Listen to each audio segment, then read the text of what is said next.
क्या आप लोगों में से कभी किसी ने सोचा है कि हमारी यह पृथ्वी हकीकत में आखिर किस चीज से बनी है और यह सौर मंडल में किस चीज पर टिकी हुई है? आज हम जिस ठोस जमीन पर चल रहे हैं उसके ठीक नीचे क्या हो सकता है?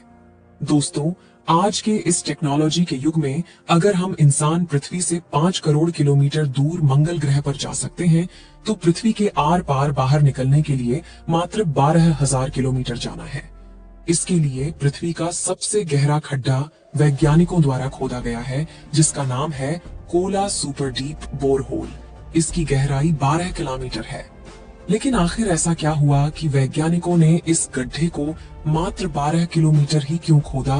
और जैसा कि हम जानते हैं, इस तरह के सवाल आप सभी लोगों के मन में अक्सर उठते ही रहते हैं, लेकिन कभी भी आपको इस बारे में सही जवाब नहीं मिल पाता है, क्योंकि हम सब ने अपने जन्म से लेकर आज तक इस धरती के बाहर की चीजें, जैसे कि ऊंचे ऊंचे पहाड़, सुंदर सुंदर झरने और तेजी से बहती हुई नदियों का ही अनुभव किया है। और हम ऐसे जरा सा भी अंदाजा नहीं लगा सकते कि जो धरती ऊपर से इतनी सुंदर और मनमोहक दिखती है, वह असल में अंदर से कैसी होगी। दोस्तों, आज के इस वीडियो में हम आप सभी को इस पृथ्वी के बिल्कुल नीचे ले जाने वाले हैं और पता लगाएंगे कि आप जितना नीचे जाते जाओगे, उतना नीचे आपको क्या कुछ देखने को मिल सकता है। हमारी पृथ्वी के अंदर के भाग को पूरे 4 लेयर में डिवाइड किया गया है, जिसे crust layer, mental layer, outer layer और इनर कोर कहा जाता है। दोस्तों, इनमें सबसे ऊपरी लेयर यानी कि क्रस्ट लेयर है, जिस पर हम सब रहते हैं। यहाँ तक कि पृथ्वी का सबसे गहरा खड्डा भी इसी लेयर में मौजूद है, जिसका नाम है कोला सुपर डीप बोरहोल।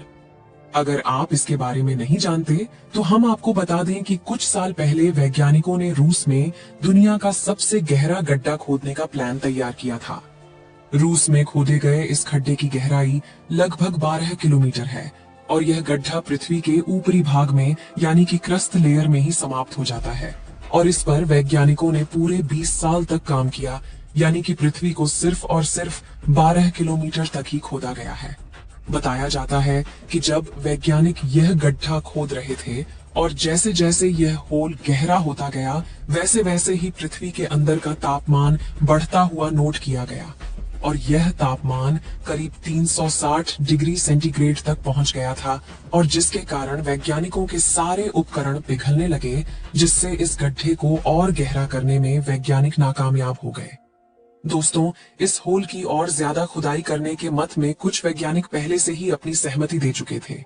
उनका मानना था कि पृथ्वी का चुंबकीय क्षेत्र भी पृथ्वी के सेंटर पॉइंट से ही उत्पन्न होता है। अगर पृथ्वी के आर पार होल कर दिया गया, तो हो सकता है कि पृथ्वी पर बनने वाला यह चुंबकीय क्षेत्र कहीं नष्ट न हो जाए।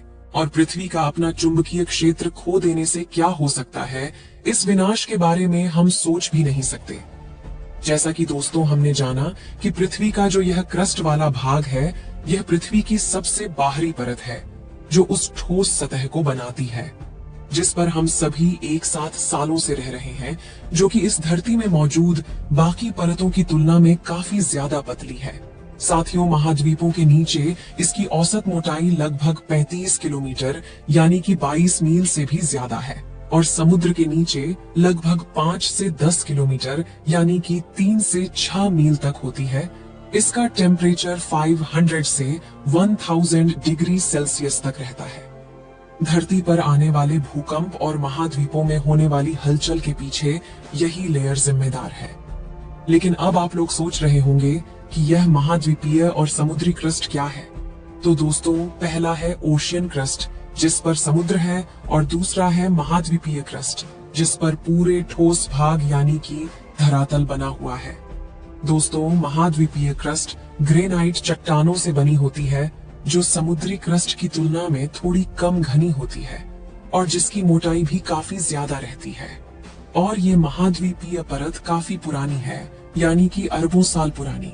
वहीं समुद्री क्रस्ट की बात की जाए तो यह लगभग 7 किलोमीटर तक पतली होती है, और यह महासागरीय क्रस्ट की तुलना में काफी नई क्रस्ट है, जिसे आप अक्सर ज्वालामुखी जैसी गतिविधियों में समुद्र के बीच की चोटियों पर लगातार बनती हुई देख सकते हैं।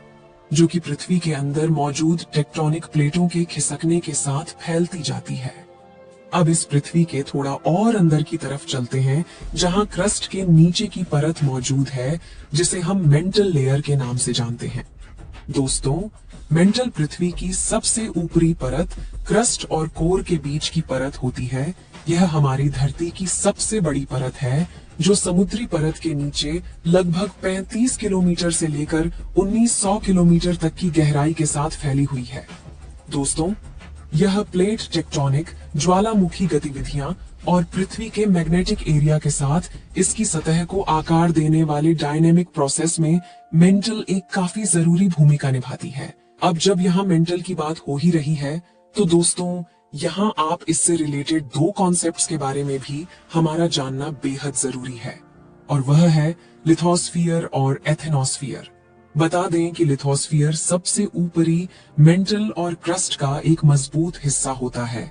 यह उन टेक्टोनिक प्लेटों में टूट गया है जो सेमी फ्यूल्ड एथेनोस्फीयर के ऊपर तैरती रहती है, और लिथोस्फीयर में क्रस्ट और मेंटल का सबसे ऊपरी हिस्सा शामिल रहता है, जो कि पर्वत श्रृंखला का निर्माण करता है।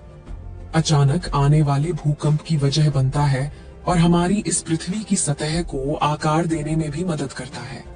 वहीं अगर एथेनोस्फीयर के बारे में समझें, तो यह लिथोस्फीयर के नीचे मेंटल का पार्शियली पिघला हुआ एक फ्लेक्सिबल एरिया है, जो कि गर्म और सेमी फ्यूल्ड चट्टानों से बना हुआ होता है। दोस्तों, आपको बता दें कि पृथ्वी की मेंटल सतह के अंदर मौजूद जो टेक्टोनिक प्लेट्स होती हैं, उनकी हलचल के लिए भी यही एथेनोस्फीयर जिम्मेदार होता है। अब दोस्तों, हम पृथ्वी के और अंदर जाकर इसकी सबसे आखिरी सतह पर पहुंचने की कोशिश करेंगे, जिसे हम कोर के रूप में जानते हैं। पृथ्वी की कोर हमारे प्लेनेट की सबसे गहरी और अंदरूनी परत है, जो मेंटल के ठीक नीचे ही होती है। बता दें कि यह पृथ्वी के अंदर का सबसे ज्यादा गर्म और दबाव वाला एरिया होता है, जहां का टेम्परेचर 5000 सेल्सियस से लेकर 7000 सेल्सियस तक आराम से पहुंच जाता है, जो पृथ्वी के अंदर के हलचल और मैग्नेटिक एरिया को बनाने का काम करता है। दोस्तों, पृथ्वी का यह कोर वाला हिस्सा भी बाकी हिस्सों की तरह दो पार्ट्स में बटा हुआ है, जिन्हें आउटर कोर और सॉलिड इनर कोर कहते हैं, जिसमें से आउटर कोर और सॉलिड कोर के चारों ओर फैली एक तरल पदार्थ होती है, जो मेंटल परत की सीमा से लगभग 30,000 किलोमीटर यानी कि 18,000 मील की गहराई में है, और पृथ्वी की सतह के नीचे लगभग 5,000 किलोमीटर तक फैली हुई है। जिन्हें नहीं मालूम है तो उन्हें बता दें कि आउटर कोर और तरह लोहे और निकल धातु से बनी हुई है। इसके बाद आती है सॉलिड इनर कोर। तो दोस्तों, कोर का भाग आउटर कोर के नीचे मौजूद रहता है, जो पृथ्वी के केंद्र से लगभग 1200 किलोमीटर के दायरे में फैला हुआ है। और इसके अंदर एक हैरानी की बात तो यह है कि इसमें इतनी भीषण गर्मी होने पर इस पर पड़ने वाले दबाव के बावजूद भी यह कोर हमेशा सॉलिड ही बनी रहती है, जो कि आउटर कोर की तरह ही पूरा लोहे और निकल धातु से बनी हुई है। तो दोस्तों, यह थी पृथ्वी के अंदर की दुनिया। लेकिन अब आप सभी लोगों के मन में एक ऐसा सवाल होगा जो आपके माइंड में एक ही साथ आ रहा होगा, और वह यह है कि हमें इन सब बातों का पता कैसे चला। क्या साइंटिस्ट खुद गए थे पृथ्वी के नीचे तक? तो इसका जवाब है नहीं। साइंटिस्ट्स या कोई भी आज तक पृथ्वी के अंदर तक नहीं गया है। तो आखिर इस बात का पता इस तरह से लगाया गया होगा कि इस धरती के नीचे आखिर क्या मौजूद है। इसके बारे में पता लगाने के लिए साइंटिस्ट ने एक मेथड का यूज किया था, जिसे सिस्म वेव्स मेथड के तौर पर जाना जाता है। सिस्म वेव कुछ इस तरह की वाइब्रेशन होती है जो भूकंप, ज्वालामुखी के विस्फोट और जूलॉजिकल घटनाओं के दौरान बनने वाली एनर्जी की वजह ही पृथ्वी के अंदर आगे बढ़ती है। और यह वेव हमारे साइंटिस्ट को पृथ्वी के अंदरूनी हिस्से की स्टडी करने और उसे समझने में मदद करती है। चलिए दोस्तों, इस वीडियो को यहीं पर खत्म करते हैं।